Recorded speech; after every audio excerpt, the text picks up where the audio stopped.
नमस्कार मित्रों। 14 अप्रैल सन 1891 को मध्य प्रदेश के महू नामक स्थान पर एक ऐसे इंसान का जन्म हुआ जिसे हम भारत के इतिहास में भारत का संविधान निर्माता या भारत के संविधान का पिता कहते हैं। मित्रों, आप समझ गए होंगे, हम बात कर रहे हैं भारत रत्न बाबा साहेब डॉक्टर भीमराव अंबेडकर की। भारत के इतिहास में बाबा साहब जितना पढ़ा लिखा डिग्रीधारी तत्कालीन समय में कोई और नहीं था। भारत के इतिहास में जब ब्रिटिश हुकूमत की सत्ता थी तो महात्मा गांधी बाहरी संघर्ष में व्यस्त थे, लेकिन बाबा साहब अंबेडकर मूल रूप से समाज के अंदर फैली हुई विभिन्न प्रकार की कुरीतियों के खिलाफ लड़ रहे थे। यानी वो समाज के अंदर सफाई करने का प्रयास कर रहे थे। मित्रों, बाबा साहब अंबेडकर का जीवन पूरी तरह से संघर्षों से भरा पड़ा था। वो जीवन के अंतिम समय तक संघर्ष करते रहे। शिक्षा के प्रति उनकी उत्सुकता को इस बात से समझा जा सकता है कि वो कहते थे, शिक्षित बनो, संगठित रहो और उत्तेजित बनो।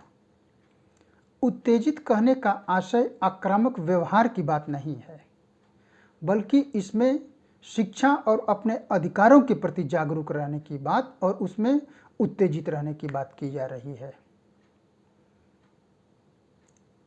मित्रों, बड़ौदा के गायकवाड़ शासक की सहायता से बाबा साहब अंबेडकर अमेरिका के कोलंबिया यूनिवर्सिटी पहुँचे। वहाँ उन्होंने मास्टर डिग्री हासिल की।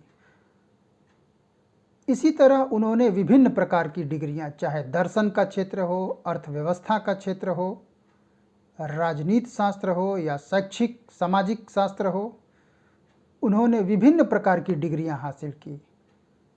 और आपको तो पता होगा, उनके समय की डिग्रियां केवल डिग्रियां नहीं होती थी।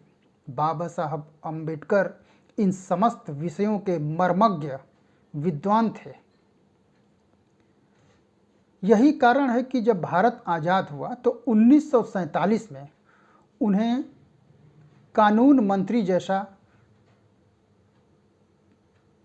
संवेदनशील पद दिया गया और संविधान निर्माण के दौरान उन्हें संविधान की प्रारूप समिति, प्रारूप मतलब आप समझते हैं, किसी भी मकान के लिए जो उसका नक्शा बनता है, मैप बनता है, वो बहुत महत्वपूर्ण होता है। तो प्रारूप वही था, भारत के संविधान का नक्शा। उसको निर्मित करने का कार्य बाबा साहब अंबेडकर ने अपने 6 साथियों की सहायता से किया। वो उस प्रारूप समिति के अध्यक्ष चुने गए थे। समाज में फैली कुरीतियों के प्रति अक्सर बाबा साहब महात्मा गांधी से दुखी हो जाया करते थे और कहते थे, गांधी केवल धूल उड़ाते हैं, कोई सुधार नहीं करते। बाबा साहब अंबेडकर का मानना था कि किसी भी देश के विकास को वो महिलाओं ने विकास के क्रम में कैसी डिग्री हासिल की है, उससे उसका अंकन और मापन वो करते थे। वो कहते थे, धर्म मनुष्य के लिए बना हुआ है, मनुष्य धर्म के लिए नहीं बना हुआ है। बाबा साहब अंबेडकर इसी कारण समानता की बात करते हैं। वो कहते हैं कि यद्यपि समानता जो है एक कल्पना है, समाज में सभी लोग समान हो जाएं, यह संभव नहीं है, लेकिन भाई प्रयास तो करना चाहिए कि सभी लोगों को वो एक आदर्श स्थिति में नहीं, लेकिन एक व्यवहारिक स्थिति तक तो पहुंचना चाहिए। इसी कारण उन्होंने संविधान में मूल अधिकारों को बड़ा महत्व दिया था। संविधान का एक अनुच्छेद 32 है। उसमें यह प्रावधान किया गया है कि अगर किसी इंसान, किसी व्यक्ति के मूल अधिकारों का हनन किया जाता है किसी के द्वारा, चाहे व्यक्ति के द्वारा या राज्य के द्वारा, तो अनुच्छेद 32 के अनुसार सीधे सुप्रीम कोर्ट में वह अपील कर सकता है। इसके महत्व को बाबा साहब अम्बेडकर ने समझा और इसी कारण अनुच्छेद 32 को उन्होंने संविधान की हृदय एवं आत्मा कहा।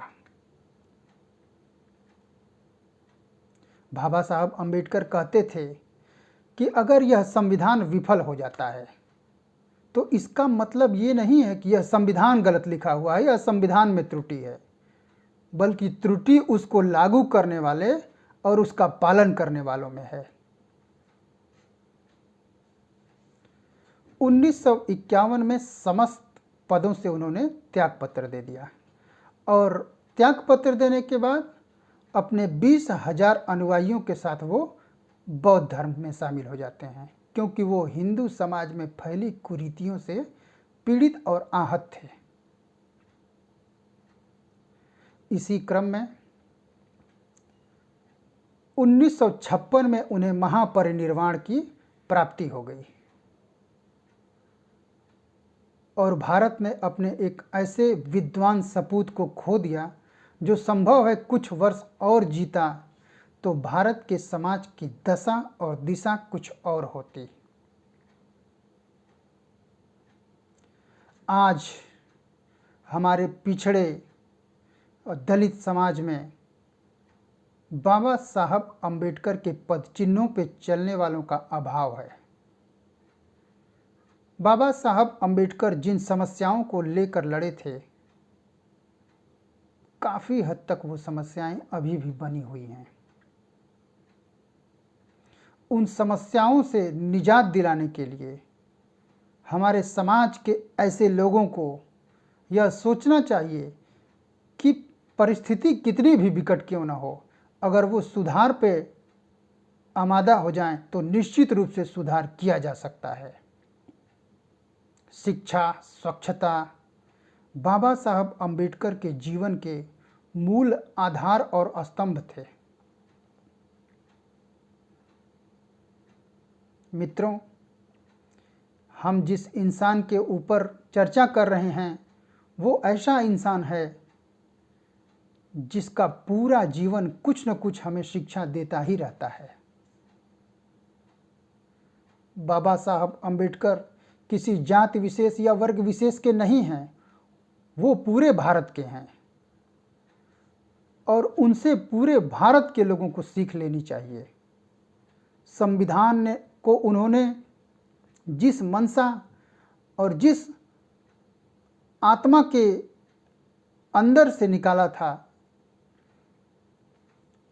उसको आगे बढ़ाने के लिए हमें भी निरंतर सहयोग करना चाहिए और चाहिए कि हम विचार, अभिव्यक्ति, विश्वास और धर्म इत्यादि के क्षेत्र में निरंतर प्रगति करते रहें। ठीक है मित्रों, तो आप बाबा साहब को जानिए और समझिए, इनके बारे में अध्ययन भी करिए।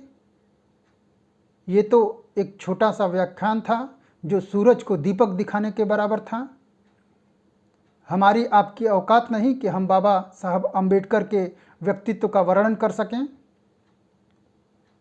लेकिन फिर भी दूरसंचार क्रांति के युग में बाबा साहब अम्बेडकर के बारे में आपको जानना चाहिए, उनके संघर्षों के बारे में। आप निरंतर उन्हें जानिए और अपने जीवन में उतारने का प्रयास कीजिए। निश्चित रूप से अगर ऐसा हो सका तो समाज बदलेगा ज़रूर। अपने इन्हीं बातों के साथ हम इस वीडियो को विराम देते हैं। नमस्कार, जय हिंद, जय भारत, जय भीम।